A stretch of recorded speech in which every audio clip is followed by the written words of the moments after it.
ರೈ ಗೌಡ್ರೆ. ಏ ಛತ್ರಿ, ಬೆಂಕಿ ಹತ್ತು ನಿನ್ನ ನಮಸ್ಕಾರಕ್ಕೆ. ಹೋದ ಕೆಲಸ ಏನಾಯಿತು? ನೀವು ಏನಂತ ಶಿವರಾಯನ ಹೆಂಡತಿ ನೇತ್ರಾವತಿ ಹೇಳಿಕೊಂಡು ಬರಕ್ಕಾಗೋದಿಲ್ಲ ರೈ ಗೌಡ್ರೆ. ಯಾಕೆ ಏನಾಯಿತು? ಹಾಗಾದರೆ ತಪ್ಪಿಸಿಕೊಂಡು ಹಿಂದೆ ಓಡಿ ಹೋದಳ್ರಿ ಆ ನೇತ್ರ. ಮುತ್ತು ಬಾಯಿ ಮೂರ್ಖ, ತಪ್ಪಿಸಿಕೊಂಡು ಓಡಿ ಹೋದಳೆಂದು ಹೇಳುವುದಕ್ಕೆ ನಾಚಿಕೆಯಾಗುವುದಿಲ್ಲವೇ ನಿನ್ನ ಏಸಿ ಜನ್ಮಕ್ಕೆ? ಕೈಗೆ ಬಂದ ತುತ್ತು ಬಾಯಿಗೆ ಬರದಂತಾಯಿತು ನಿನ್ನಿಂದ. ಬದ್ಮಾಸ್, ಹಾಗಾದರೆ ಅದಕ್ಕೆ ನಾನೇನು ಮಾಡಲಿ ಗೌಡ್ರೆ? ಮನೆಗೋಗಿ ಹೆಂಡತಿ ಸೀರೆ ಉಟ್ಟುಕೊಂಡು ಗಮನಕ್ಕೆ ಊರೂರು ತಿರುಗು. ಆವಾಗ ನಿನಗೆ ಬುದ್ಧಿ ಬರುತ್ತದೆ ಮಗನ.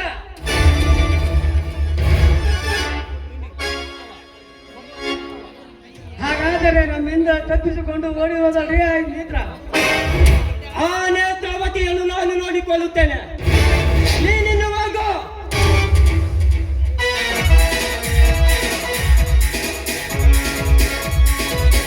ನೇತ್ರ, ಇಂದು ಈ ಗೌಡನ ಕಾಮದ ಬಲೆಯಿಂದ ತಪ್ಪಿಸಿಕೊಂಡು ಓಡಿ ಹೋದಯ ಸೊಕ್ಕಿನ ಸೂಳೆ.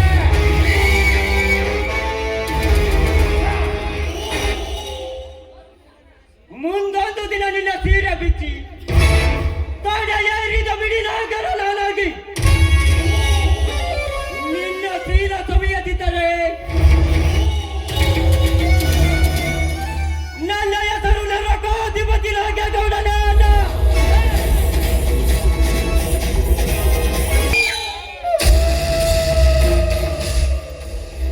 ಭಾರವನ್ನು ಸೃಷ್ಟಿಸಿಕೊಂಡು ಬಂದು ನನಗೆ ತುಂಬನೇ ಸುಸ್ತಾಯಿತು. ಅದರಲ್ಲಿ ಈಗ ನನ್ನನ್ನು ಕರ್ಕೊಂಡು ಹೋಗಲು ಆ ಅರ್ಧರಾತ್ರಿ ಬರ್ತಾನಂತ ನನ್ನ ಅಣ್ಣ ಹೇಳಿದ್ದ. ಇಷ್ಟೊತ್ತಾದ್ರೂ ಯಾಕೆ ಬರ್ಲಿಲ್ಲ? ಎಲ್ಲ ಕುಡಿದು ಬಿಟ್ಟಿದ್ದಾನೋ ಏನೋ ಆ ನಾಯಿ. ನಾನು ಬಂದು ತುಂಬ ಹೊರತಾ ಇದ್ದೆ. ನಾನೇ ಯಾವ್ದಾದ್ರು ಆಟೋ ತಗೊಂಡು ಹೋದ್ರಾಯ್ತು.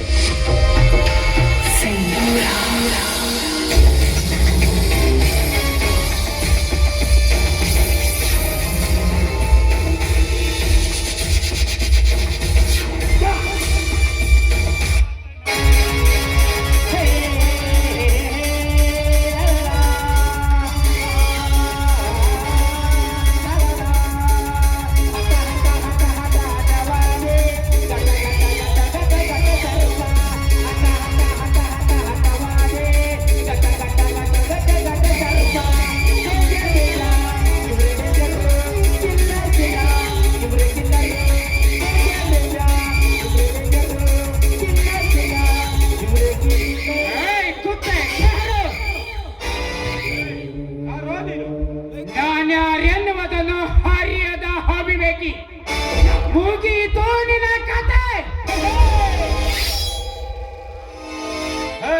ನನ್ನ ಕೊಂದ ನಿನ್ನನ್ನು ಸುಮ್ಮನೆ ಬಿಡುವುದಿಲ್ಲ.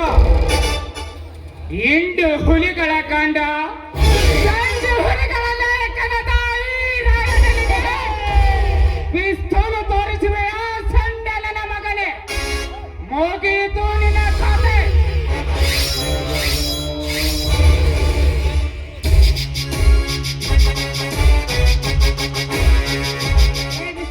ನಿಂತ್ಕೋ, ಅವರನ್ನಕ್ಕೆ ಕೊಂದೆ. ಹಣ ತುಂಬಿದ ಸೂಟ್ ಕೇಸ್ ಈ ಟೈಗರ್ನ ಪಾದಕ್ಕೆ ಒಪ್ಪಿಸಿ ಪ್ರಾಣ ಉಳಿಸಿಕೊಂಡು ಹೇಳಿದರೆ ಕೈಲಾಸಕ್ಕೆ ಹೋಗುತ್ತೇನೆ ಎಂದು ಹೇಳಿದ ಸಂಡಲನ ಮಗನೇ. ಮಿಸ್ಟರ್, ನಿಲ್ಲು. ಪಾಪ ಏನು ಅರಿಯದ ಇಂಥ ಮುಕ್ತರನ್ನು ನೀನೇಕೆ ಕೊಂದೆ? ಹೆಚ್ಚಿಗೆ ಮಾತನಾಡಿದರೆ ನಿನ್ನನ್ನು ಕೊಂದು ಬಿಸಾಕಿ ಬಿಡುವೆ. ಮುಚ್ಚ ಬಾಯ್ನ. ಇದು ಸಕ್ಕಿಂದ ಹಾರಾಡ್ತಾ ನಿಜವಾದ್ರೆ ಪೊಲೀಸ್ಗೆ ಫೋನ್ ಮಾಡಿ ನಿನ್ನನ್ನು ಅರೆಸ್ಟ್ ಮಾಡಬೇಕಾಗುತ್ತೆ. ನೀನು ಎಚ್ಚರ. ಪೊಲೀಸ್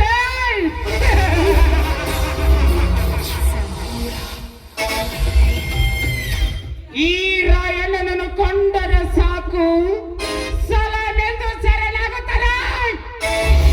ನಿನ್ನ ಪೊಲೀಸ್ ಪೋಲಿಗಳು ಅಂತದರಲ್ಲಿ ಈ ರಾಯಣ್ಣನನ್ನು ಅರೆಸ್ಟ್ ಮಾಡುವ ಪೊಲೀಸ್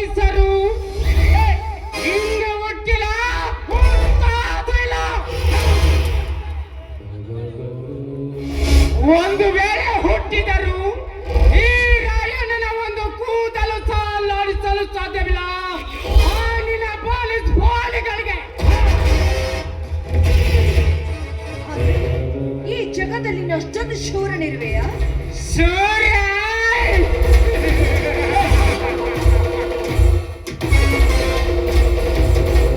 ಸೂರ ಧೀರನೆಂದು ನಿನ್ನಂತ ಚಂದಿಳುವೆ ಚೆಲುವೆ ಹೆಣ್ಣಿನ ಮುಂದೆ ಜಂಬ ಕೊಚ್ಚಿಕೊಳ್ಳುವ ವ್ಯಕ್ತಿ ನಾನಲ್ಲ. ನಾನು ಯಾರು ಗೊತ್ತೇ? ಗೊತ್ತು, ನೀನೊಬ್ಬ ಮನುಷ್ಯರನ್ನು ಹರಿದು ತಿನ್ನುವ ನರಭಕ್ಷಕ ಅಂತ ಈ ನಾವೃತಗೆ ಚೆನ್ನಾಗಿ ಗೊತ್ತು. ನರಭಕ್ಷಕನಲ್ಲ ನಗರದ್ದು.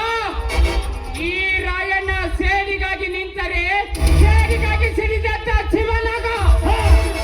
ದಿಲ್ಲಿ ಹೊಕ್ಕರೆ ದಿಲ್ಲಿ ಹಕ್ಕ ಪುಂಡವಲಿ. ಕುಂಕುಮ ಹಚ್ಚಿದರೆ ಕುರುಬ ಹಚ್ಚಿದ ಕುಂಕುಮ. ತೂಗ ತೊಟ್ಟಿಲಾದರೆ ಅನ್ನ ತೂಗಿದ ತೊಟ್ಟಿಲು. ಈಗ ಸಮರಕ್ಕೆ ಸಿದ್ಧನಾಗಿ ನಿಂತಿದ್ದೇನೆ. ನೀನು ರಣರಂಗದ ಕಣಕ್ಕಿಳಿದಿದ್ದೆ ಆದ್ರೆ ಜೈಲಿನಲ್ಲಿ ಜಲಚಿದ ಹೆಪ್ಪುಲಿ. ಹೆಪ್ಪುಲಿ? ನೀನು ಯಾವ ಹುಲಿ ಆದ್ರೆ ನನಗೇನು?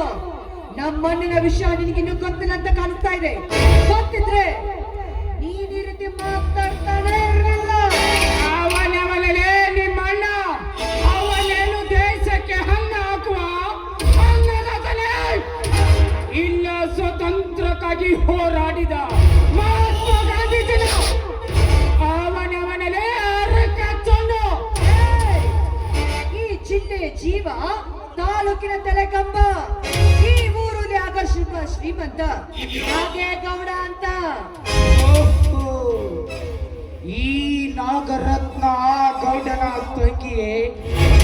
ಗೌಡನ ಮೇಲಿನ ದ್ವೇಷಕ್ಕಾಗಿ ಇವಳನ್ನು ಈಗಲೇ ಕತ್ತರಿಸಿ ಹಾಕಲೇ.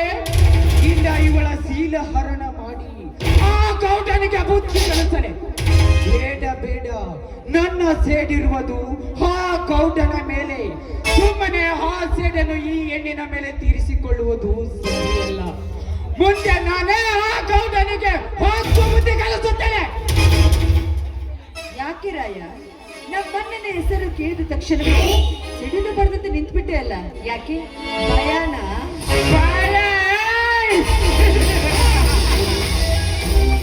ಭಯದ ಭೀತಿಯನ್ನೇ ಮೆಟ್ಟಿ ನಿಂತು ಗುಡುಗು ಸಿಡಿಲನ್ನೇ ಮುಚ್ಚಲಿದ್ದು ಬಿಸಾಕಿ ಹಸಿದ ಹುಲಿ ಅದರಿಗೆ ಬಂದರು. ಹಸಿದ ಹುಲಿ ಸಿಡಿದ ಈ ರಾಯಣ್ಣ ನಿನ್ನಣ್ಣನ ಹೆಸರು ಹೇಳಿದ ಕೂಡಲೇ ಯಾದರುವ ಏಟಿ ಅಲ್ಲ. ಇನ್ನೊಂದು ಕ್ಷಣ ನೀನು ಇಲ್ಲಿ ನಿಂತರೆ ನಿನ್ನ ಶೀಲ ಹರಣವಾಗೋದು ಖಂಡಿತ. ಕೋಪದಲ್ಲಿ ನಾನು ನಿಮ್ಗೆ ಮಾತಾಡಿದೆ, ದಯವಿಟ್ಟು ನನಗೆ ಕ್ಷಮಿಸ್ಬಿಡಿ. ಕ್ಷಮೆ? ಬರೀ ಕ್ಷಮೆ ಕೇಳಿಯುತ್ತಾರೆ ಬಿಡುವುದಿಲ್ಲ ಈ ರಾಯಣ್ಣ.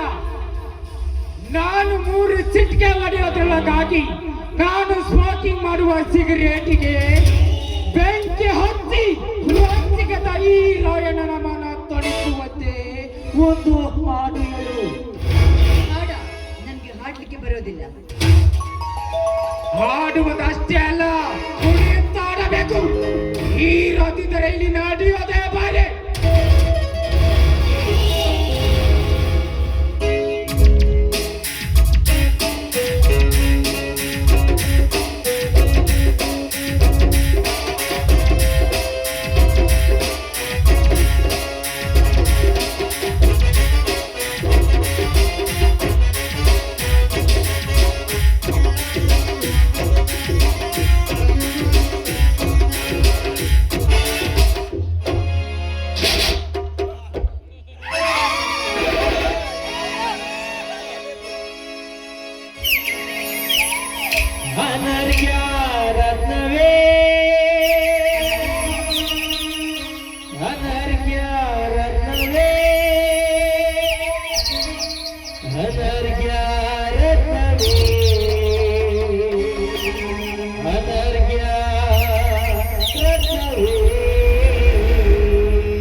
ಕೆಲಸ ನನ್ನ ಕೈಯಿಂದ ಮಾಡಿಸಿ ನೀನು ಕೆಟ್ಟ ತಿಳ್ಕೊಬೇಡ. ಇದರ ಸೇಡನ್ನು ನಾವು ತೀರಿಸ್ಕೊಳ್ಳದೆ ಬಿಡೋಳೇ ಅಲ್ಲ. ಲೇ ನಾಯಿ, ಮುಚ್ಚು ನಾಯಿ, ರಾತ್ರಿಗೆ ಹುತ್ತರಿಸಿದರೆ ಕತ್ತರಿಸಿ ಹಾಕುವೆ ಈ ನಿನ್ನ ಮೃದುವಾದ ಶರೀರವನ್ನು.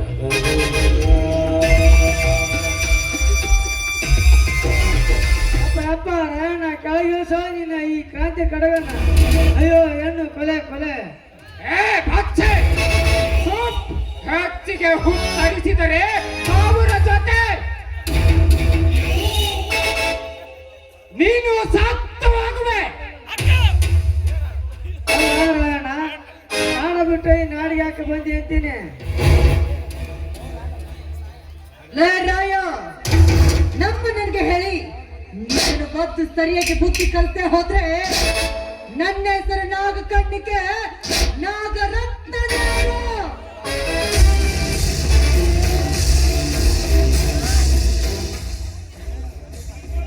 ಲೇ ಹುಚ್ಚು ಹೆಣ್ಣೆ, ಮಾತಿಗೆ ಮಾತು ಬೆಳೆಸಿ ಕಂಗೆಡಿಸಬೇಡ ಈ ರಾಯಣ್ಣನನ್ನು.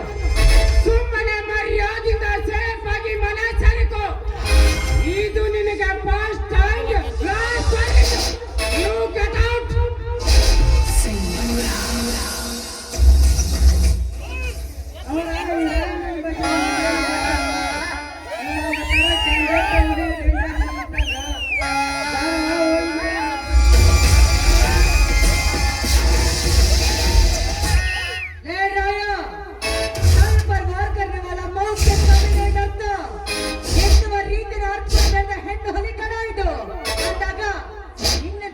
ಗಂಟಿಗೆ ಹೆದರುವ ಹೆಣ್ಣಲ್ಲ ಇವಳು.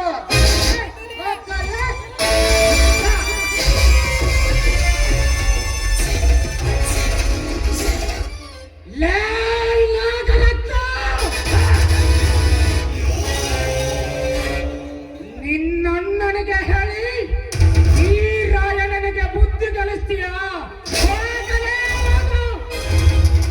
ನಿನ್ನಣ್ಣನ ಗಂಡಸ್ತನ ನನಗೇನು ಗೊತ್ತಿಲ್ಲವಾ?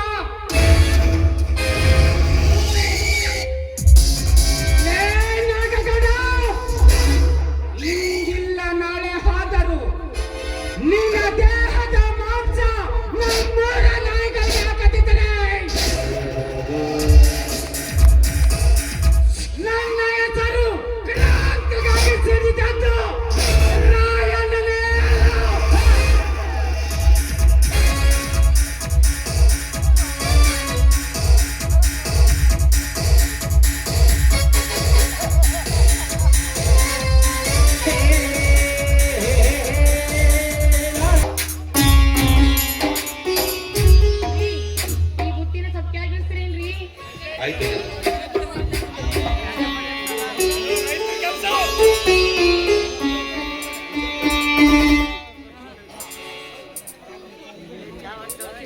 ಅಮ್ಮ ತಾಯಿ ಭೂಮಾತೆ,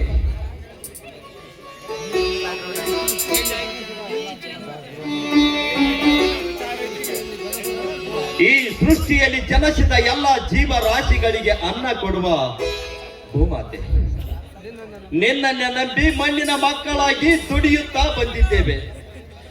ಈ ಬಡ ರೈತನನ್ನು ಕೈ ಹಿಡಿದು ಕಾಪಾಡಿ ನಮ್ಮಂತ ರೈತರನ್ನು ಮುಂದೆ ಬರುವಂತೆ ಮಾಡುತ್ತಾಯಿ ನಿನಗೆ ನನ್ನ ನಮಸ್ಕಾರಗಳು. ನಂಬಿದವ್ರನ್ನ ಯಾವತ್ತಿಗೂ ಕೈ ಬಿಡೋದಿಲ್ಲ ರೀ ನನ್ನ ಭೂಮಿ ತಾಯಿ. ಕೈ ಕೆಸರಾದ್ರೆ ಬಾಯಿ ಮೊಸರಾಗೋದು ಖಂಡಿತ ರೀ.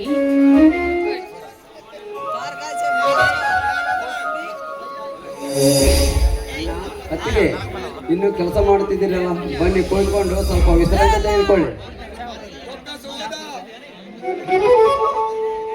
ಇನ್ನೆಲ್ಲಿ ವಿಶ್ರಾಂತಿ ಬೆನಕ ಈ ರೈತನಿಗೆ? ಈ ರೈತ ವಿಶ್ರಾಂತಿ ಎಂದು ಕುಳಿತರೆ ಒತ್ತು ನೆತ್ತೆಯ ಮೇಲೆ ಬಂದು ಕೆಲಸ ಹೆಗಲೇರಿ ಕುಳಿತುಕೊಳ್ಳುತ್ತದೆ. ವಿಶ್ರಾಂತಿ ವಿಷಯ ಇರ್ಲಿ ಬಿಡಪ್ಪ. ನೀನ್ ಹೋದ ಕೆಲಸ ಏನಾಯ್ತು? ಈ ನಿನ್ನ ಮೈದಿನ ಬಯಸಿದ ಸರ್ಕಾರಿ ನೌಕರಿ ಸಿಗಲಿಲ್ಲ ಅತ್ತಿಗೆ. ಆದರೆ ಇದೇ ಊರಿನಲ್ಲಿ ಅಧ್ಯಕ್ಷ ಸ್ಥಾನ ಸಿಕ್ಕಿತು. ಅಧ್ಯಕ್ಷ ಸ್ಥಾನನ? ಯಾವ ಅಧ್ಯಕ್ಷ ಸ್ಥಾನನು? ರೈತ ಸಂಘದ ಅಧ್ಯಕ್ಷನಾಗಿ ಇಂದು ನನ್ನನ್ನು ಆಯ್ಕೆ ಮಾಡಿದರಣ. ಕನಕ ಮುತ್ತು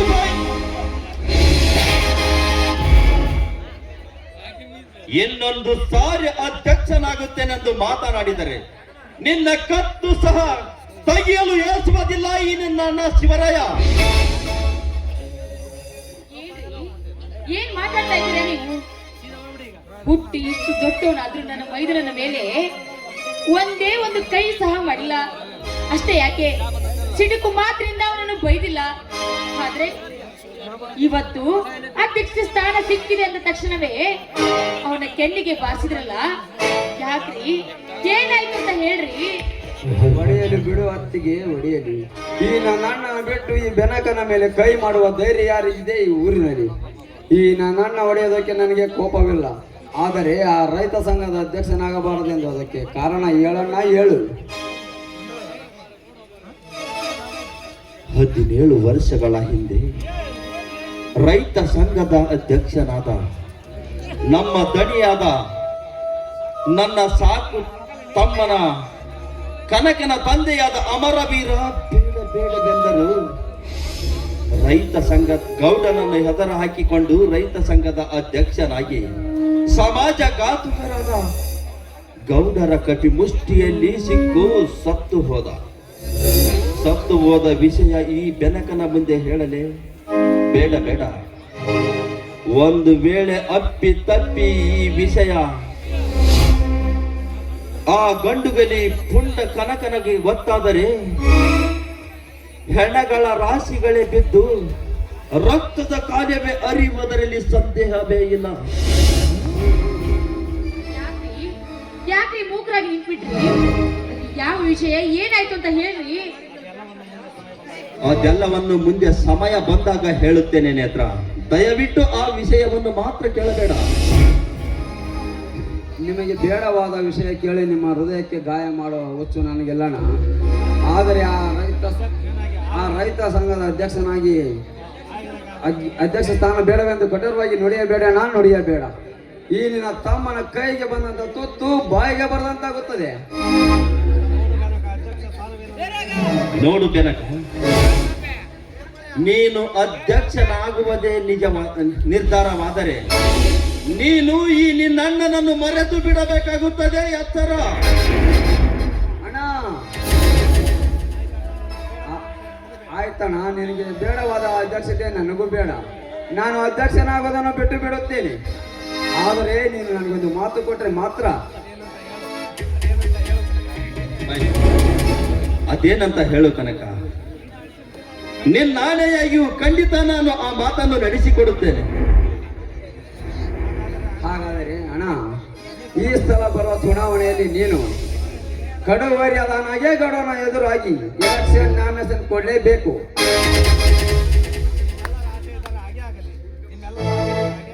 ಆ ಮಾರುತೇಶ್ವರನ ದಯದಿಂದ ನಿಮ್ಮಂತೆ ಆಗಲಿ. ಆದರೆ ಇದಕ್ಕೆ ಆ ಕನಕನ ಅಭಿಪ್ರಾಯ? ಅಣ್ಣ, ಆ ಕನಕನೇ ಮೊನ್ನೆ ಗೌಡರಿಗೆ ಶೆಡ್ ಹೊಡೆದು ಹೇಳಿದ್ದಾನೆ, ಈ ಸಲ ನಿನ್ನ ಎದುರಾಗಿ ನಮ್ಮ ಅಣ್ಣ ಶಿವರಾಯನೆಂದು. ಅದೇ ಸಹೋದರ ಹೇಳಿದ್ದೀನಲ್ಲ, ದೇವರ ಅನುಗ್ರಹ ಹೇಗಿದೆಯೋ ಹಾಗೆ ಆಗಲಿ.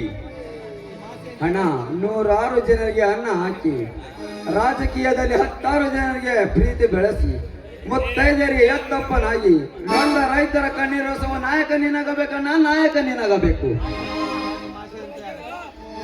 ಆಯ್ತು ಸಹೋದರ, ನಿಮ್ಮ ಆಸೆಯಂತೆಯೇ ಆಗಲಿ. ರೈತರು ತೋರಿಸಿಕೊಟ್ಟ ದಾರಿಯಲ್ಲಿಯೇ ನಡೆಯುತ್ತೇನೆ. ಒಳ್ಳೆಯವರಿಗೆ ಧರ್ಮರಾಯನಾಗಿ, ಕೆಟ್ಟವರಿಗೆ ಯಮ ಧರ್ಮರಾಯನಾಗಿ, ಕಟುಕ ಶ್ರೀಮಂತರಿಗೆ ಶಿವನ ಹುರಿಗನಾಗಿ, ನೊಂದ ರೈತರ ಕಣ್ಣೀರು ಒರೆಸುವ ನಾಯಕ ನಾನಾಗುವೆ ಈ ಕನ್ನಡ ನಾಡಿನ.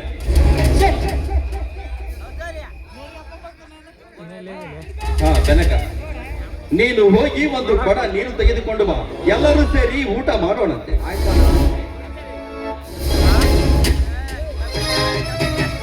ನೋಡಿದೀಯಾ ನೇತ್ರ, ನನ್ನ ತಮ್ಮಂದಿರು ನನ್ನ ಮೇಲೆ ಇಟ್ಟಿರುವ ಪ್ರೀತಿ ವಿಶ್ವಾಸವನ್ನು. ನಿಮ್ ತಮ್ಮಂದ್ರಂದ್ರೆ ನಿಮ್ಗೆ ಪಂಚಪ್ರಾಣ ಅನ್ನೋದು ನನಗೂ ಚೆನ್ನಾಗಿ ಗೊತ್ತು. ಬನ್ನಿ ಈಗ ಊಟ ಮಾಡೋರಂತೆ. ಊಟ ಆಮೇಲೆ ಮಾಡಿದರಾಯ್ತು. ಈಗ ನಿನ್ನ ಮಧುರ ಕಂಠದಿಂದ ಒಂದು ಇಂಪಾದ ಗೀತೆಯನ್ನಾದರೂ ಆಡಬರದೇ ನನ್ನ ಚಿನ್ನ. ರಾಯ ಇದಕ್ಕೆ ಏನ್ ಕಮ್ಮಿ ಇಲ್ಲ. ಇದೊಂದು ಮಾತ್ರ ಚೆನ್ನಾಗಿ ಕಲ್ಪಿಸಿದ್ರೆ ಕೇಳೋದು.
ಭೂಮಿ ನೀನಾದರೆ ಅರವಿಯು ನಾನಾಗುವೆ. ಪ್ರೇಮ ದೇವತೆ ಮಧುರ ನೀತೆ, ಪ್ರೇಮ ದೇವತೆ ಮಧುರ ನೀತೆ.